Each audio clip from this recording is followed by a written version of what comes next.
South India shopping mall లో block buster ఆషాఢం #1 kilo sale.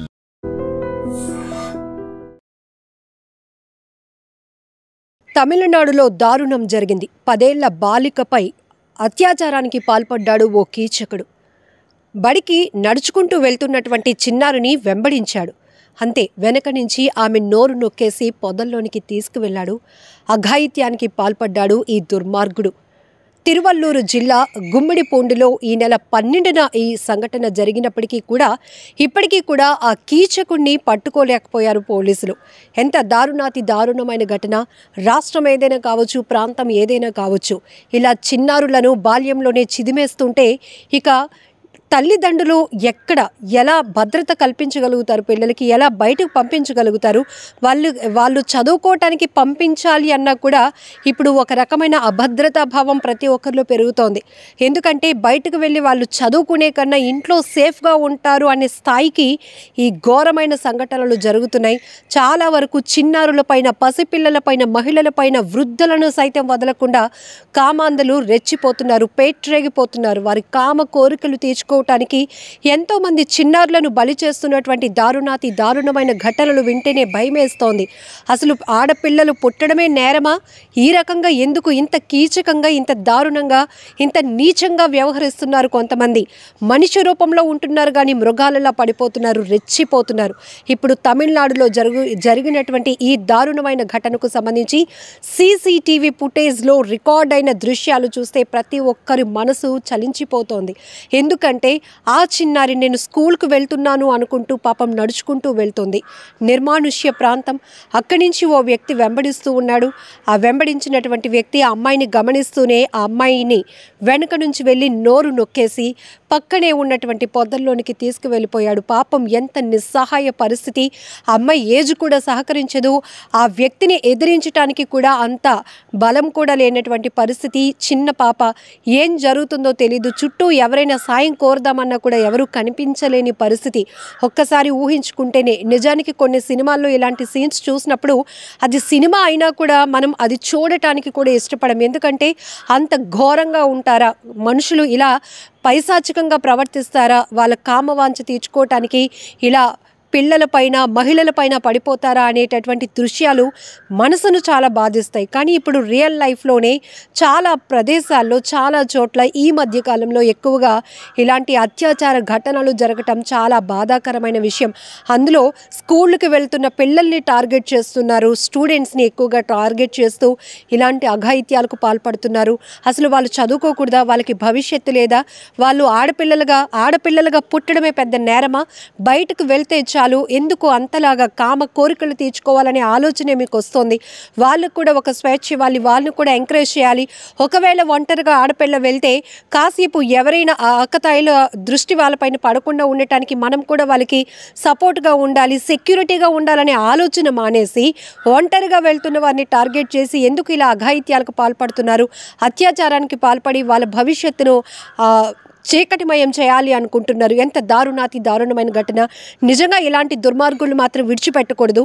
ఘటన ఎక్కడ జరిగినప్పటికీ కూడా చట్టాలు చాలా కఠినంగా అమలైనప్పుడు మాత్రమే ఇలాంటి దారుణమైన ఘటనలు జరుగుతున్నప్పుడు మీడియాలో బయట చాలా విస్తృతంగా సమాచారం వెళ్తోంది. కానీ ఇలాంటి ఘోరాలకు పాల్పడిన వాళ్ళని, పిల్లల్ని, మహిళల్ని, వృద్ధులను కూడా చూడకుండా, ఈవెన్ హాస్పిటల్స్లో పసి పిల్లలను కూడా చూడకుండా నెలల పసిపిల్లలపై కూడా తమ కామ కోరిక తీర్చుకోవాలనుకుంటున్నటువంటి నీచాతి నీచుల్ని, మృగాలను ఎంత కఠినంగా శిక్షిస్తున్నాయి అనే శిక్షలు కూడా ప్రతి ఒక్కరికి అవగాహన కలగాల్సినటువంటి అవసరం కూడా ఉంది. ఇలాంటి క్రూరమైన ఆలోచన చేసిన వాళ్ళు ఎంత కఠినంగా శిక్ష అమలవుతోంది వాళ్ళపైన, ఎంత దారుణాతి పరిస్థితికి వెళ్ళిపోయారు అనే విషయం కూడా సొసైటీలో అంతే స్థాయిలో దానిపైన ఒక అవగాహన కల్పిస్తే గనక ఖచ్చితంగా ఇలాంటి ఆలోచన చేయాలి అనేటటువంటి ఆ బుద్ధి కూడా మానుకునే పరిస్థితులు కూడా నెలకొంటాయి. ఎందుకంటే ఆ క్షణంలో వాళ్ళు క్షణికావేశంలో కావచ్చు, ఉద్దేశపూర్వకంగా కావచ్చు, అక్కడున్న పరిస్థితుల ప్రభావం కావచ్చు, ఏదైనా ఇంత దారుణాలకు ఒడిగడుతున్నారే, అదే మీ ఇంట్లో ఆడపిల్లలు లేరా? నువ్వు కూడా ఒక తల్లి జన్మనిస్తే ఈ సొసైటీలోనికి వచ్చిన వాడివి, ప్రపంచాన్ని చూస్తున్న వాడివి. అలాంటిది ఒక ఆడపిల్లను చూస్తే చాలు ఎందుకు అలాంటి ఆలోచన మీకు కలుగుతుంది, అలాంటి దుర్బుద్ధే కలుగుతుంది. ఇలాంటి ఎన్నో ప్రశ్నలు ఆ పాపకు కూడా అడగాలని ఉంటుంది. కానీ ఏజ్ 10 ఏళ్ల పాప, చదువు మాత్రమే తెలుసు. అమ్మా నాన్న నన్ను బాగా చదివించాలని చదువుకోమని ఇంటి నుంచి స్కూల్కి పంపుతున్నారు. స్కూల్కి వెళ్ళాలి, అంతేగాని చుట్టుపక్కల పరిసర ప్రాంతాల్లో ఏం జరుగుతోంది, ఇంత భయంకరమైన మనుషులు మన చుట్టూ ఉంటారా, మనల్ని వెంబడిస్తారా అని కూడా తెలుసుకోలేనటువంటి పసితనం. 10 ఏళ్ల పాప అంటే ఏం తెలుసు ఆ పాపకి?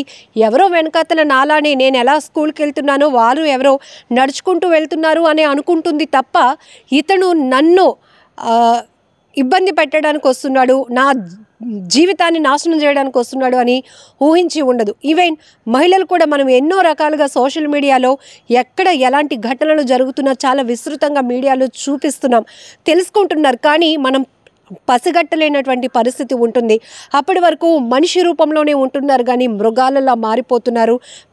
ఎంతోమందిని బలి తీసుకుంటున్నటువంటి విషయం చాలా ఆవేదన కలుగుతోంది. ఎందుకంటే ఆడపిల్లల కన్నా ప్రతి తల్లిదండ్రి ఈరోజు ఎంతగా భయపడాల్సిన పరిస్థితులు వస్తున్నాయి. ఈవెన్ సోషల్ మీడియాలో ఎక్కడ ఏ సంఘటన జరిగినా క్షణాల్లో బయటకు వస్తుంది. కొన్ని చోట్ల సీసీటీవీలో కూడా ఈ నేర ఘటనలు రికార్డ్ అవుతూ ఉండటం, లేకపోతే తల్లిదండ్రులు చాలా మాకు అన్యాయం జరిగింది, దీన్ని మనం దాచిపెట్టుకోకూడదు, భయపడిపోకూడదు అనుకొని న్యాయం కోసం ఆ నేరస్తుల్ని పట్టించడం కోసం తెగించి బయటకు వస్తున్నారు. పోలీస్ స్టేషన్స్ వరకు వెళ్తున్నారు. కాబట్టి చాలా ఘటనలు బయటకు వస్తున్నాయి, వెలుగు చూస్తున్నాయి.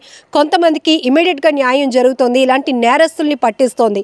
కానీ మరికొంతమంది ఇంకా ఎంతో అంటే ఎడ్యుకేటెడ్ అయినప్పటికీ కూడా ఇలాంటి ఘటనలు బయటకు వస్తే మన పరువు ఏమైపోతుందో, మనం పోలీస్ స్టేషన్ మెట్లెక్కితే మన పిల్ల భవిష్యత్తు ఏమైపోతుందో అని ఆలోచించి పిల్లల్ని అంటే బాధిత పిల్లల్ని బయటకు పంపకుండా వాళ్ళు రెస్ట్రిక్ట్ అయిపోయేటటువంటి పరిస్థితులు కనపడుతున్నాయి. అంటే ఈ కోణంలో ఆలోచించే వారి నుంచి ఎంతోమంది బాధితులు ఇళ్ళకే పరిమితం అయిపోతున్నారు, న్యాయం కోసం కూడా బయటకు రాలేనటువంటి పరిస్థితి. కానీ ఇప్పుడు ఈ ఘటనలో మాత్రం ఈ తల్లిదండ్రులు ఆ పాప కేకలు పెట్టినటువంటి తీరు గుండెలు పిండేస్తోంది. ఎందుకంటే ఎంత అన్యాయం జరిగింది. అసలు పసిపిల్లలపై ఏంట్రా బాబు మీ ప్రతాపం, ఇంత దారుణాలకు ఒడిగడుతున్నారే, మీరెలా వచ్చారు, అసలు భూమిపైకి మీరు ఎలా రాగలిగారు? ఒక తల్లి సహాయమే కదా, ఒక తల్లి 9 నెలలు కని మోసి పెంచి ఎన్నో ఎఫర్ట్స్ పెట్టి వాళ్ళ కష్టాలు సుఖాలు కూడా మీకోసం సాక్రిఫైస్ చేస్తే ఈరోజు మీరు ఈ స్థాయిలో రోడ్డుపై నడవగలుగుతున్నారు. ఇవన్నీ మర్చిపోయి ఈవెన్ జంతువులకైనా కాస్త ఎఫెక్షన్ ఉంటుందేమో మనుషుల పట్ల. ఇప్పుడు సోషల్ మీడియాలో కూడా చూస్తున్నాం, యానిమల్స్ కూడా మనుషుల పట్ల హ్యూమన్స్తో ఉన్నటువంటి ఎమోషన్ టచ్ చూస్తున్నాం. కానీ మనుషుల్లో ఉంటున్నారు, మనుషుల రూపంలో తిరుగుతూ మానవ మృగాల్లాగా ప్రవర్తిస్తున్నారంటే మిమ్మల్ని ఏమనాలి? మీలాంటి వాళ్ళని శిక్షించడానికి ఇంకెంత కఠినమైన శిక్షలు అమల్లోనికి రావాలి అనేది ఇప్పుడు పెద్ద ఎత్తున ప్రశ్నలు కూడా వ్యక్తమవుతున్నాయి. ఎందుకంటే ప్రతి ఆడపిల్ల, ఎందుకంటే ఇక్కడ ప్రాంతం వదిలేయండి, ఆ పాప ఎవరు అని పక్కన పెట్టండి, కానీ ఒక పసి పాపని ఇలా చిదిమేస్తుంటే, పసిపిల్లలపైన ఎంత ప్రతాపం చూపిస్తూ వీళ్ళు చెలరేగిపోతుంటే, అత్యాచారాలకు పాల్పడుతుంటే మరి భద్రత ఎక్కడ? ఏ రాష్ట్రమైనా కావచ్చు, ఏ ప్రభుత్వాలైనా కావచ్చు, దీనిపైన పెద్ద ఎత్తున ఫోకస్ చేయాల్సిన అవసరం మాత్రం ఖచ్చితంగా ఉంది. సో ఈ ఘటనపై మీరేమంటారు? చట్టాలు ఇంకా ఎలా కఠినంగా అమలు అవ్వాలి? ఇలాంటి క్రూరమైనటువంటి మృగాలను ఎలా కఠినంగా శిక్షిస్తే బాగుంటుంది అని అనుకుంటున్నారో కామెంట్లో తెలియజేయండి. నిజంగా ప్రస్తుతం ఉన్నటువంటి సమాజం దేనికి ప్రయారిటీ ఇస్తుంది? ఆర్థిక సంబంధాల చుట్టూ మాత్రమే తిరుగుతుంది. మళ్ళీ ఎన్నికలంగానే చాలా విరక్తి కలుగుతాను.